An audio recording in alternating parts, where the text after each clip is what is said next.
Good afternoon, Trinidad and Tobago. I am Rishi Harinanan. C News is live. Topping the news at this time. The search for escaped prisoner Unil Phillip continues. This morning, the Coast Guard confirmed the 39-year-old was not found. At around 3 p.m. on Wednesday, Phillip escaped from the Carrera Island prison. He was in prison for firearm possession. The Coast Guard is assisting with the search for the man. No one knows if he made it to the mainland. Commissioner of Prisons Gerard Wilson told us what he may have done to escape. So what has happened, but where he was though, I understand they were taking him for adjudication based on an incident that happened. And while taking him for adjudication, he pushed the officers and ran. And then he went over because there's in the vicinity of the main prison area, there's a gate. So he just jumped over the gate, I understand, and he continued to run. So after that, going over that gate is really, you're home free if you could swim. The island of Carrera has no walls, so any attempt to escape would require the ability to swim against strong currents and in very rough waters. The deterrent for escaping is really the sea, because it's highly impossible for anybody to get into the water and survive. So there are no walls per se. It's just an island with dormitories and buildings and that kind of thing. But there's no wall for anybody to get. You just once you could run good, you could run down and jump into the water. The prisons commissioner says the Coast Guard is still searching for Phillip. The autopsy on the little girl killed during a quarrel involving family members in Sangre Grande was delayed to today. On Wednesday, the forensic process did not take place as it's reported. None of the family members turned up to identify her body. The 32-year-old Defense Force officer is being held in connection with the incident after he allegedly shot 2 people, one of them being 1-year-old Suryya Martin.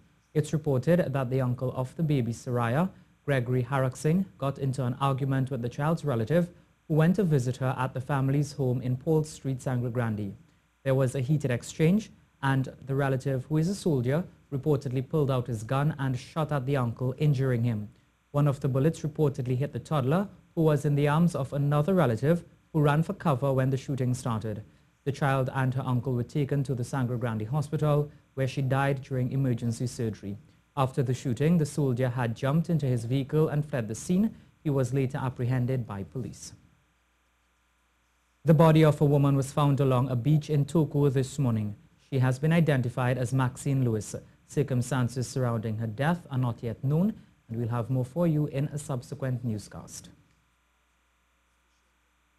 Staying with crime news, a Maxi taxi driver was shot and killed during a robbery last night.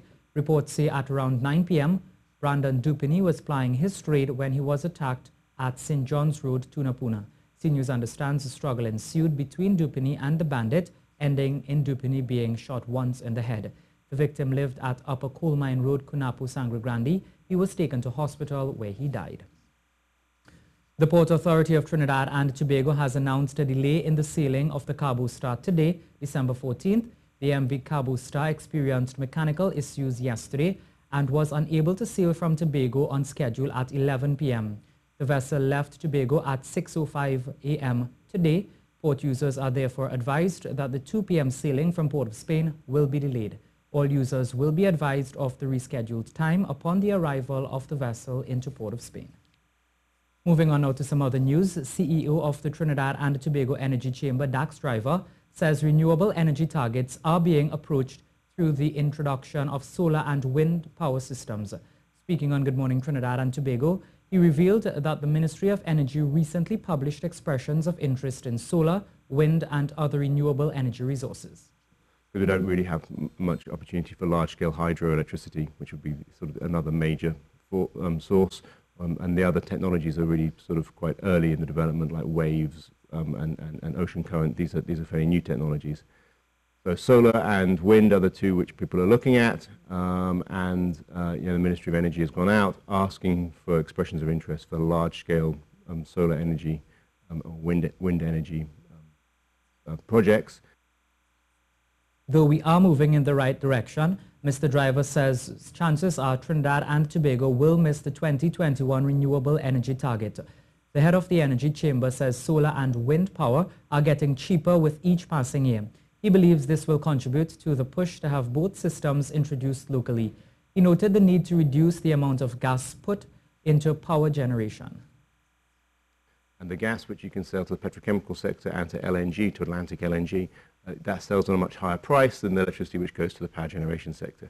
So obviously if you can reduce how much gas you're sending to power generation and increase the amount of gas then which we're sending to the petrochemical plants and to LNG, that improves the situation for the country and means we have more foreign exchange because that is gas which then goes into products which we sell internationally. Mr. Driver says these projects should be seen as a way to improve the overall economic situation in the country. This is the C News Live report at noon. Remember, you can keep up to date with all the latest news on our website at ctvtt.com, or you can check out our Facebook and Twitter pages at C News Live.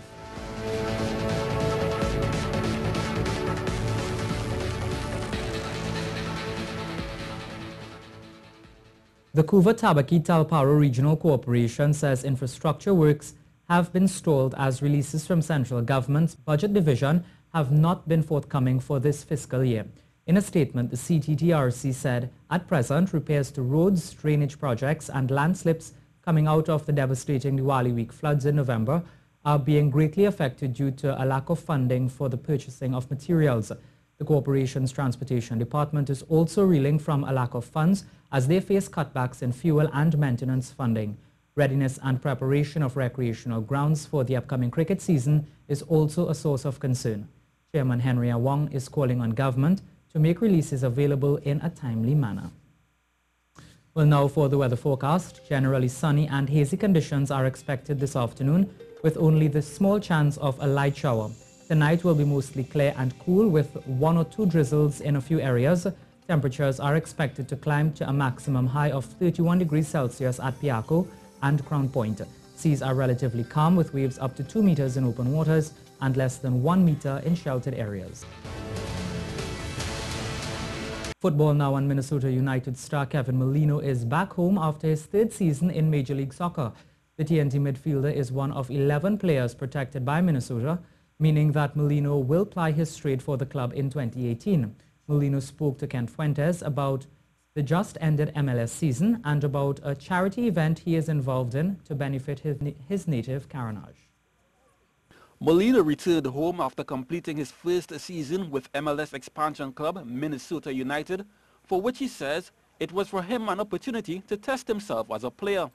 When I make the move from Orlando, I said this is an opportunity to test my character. You know, lost in 3-4 games, big margin, you know, and I turned to myself and said, there's a test of character, and that have been the season right through for me, test my character and make me stronger as a person, you know, because we've been through difficult times and at times we struggle.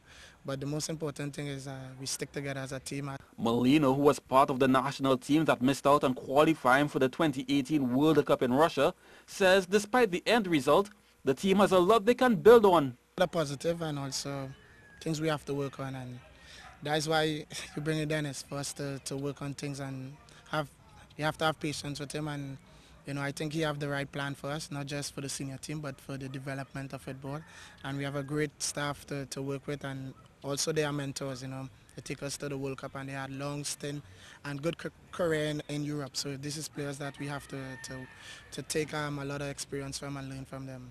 Well, that's it for sport. Well, that's how we end the C News report at noon. I'm Rishi Harinanan. Remember, for up-to-date and breaking news throughout the day, visit the C News website at ctvtt.com. Have a good afternoon.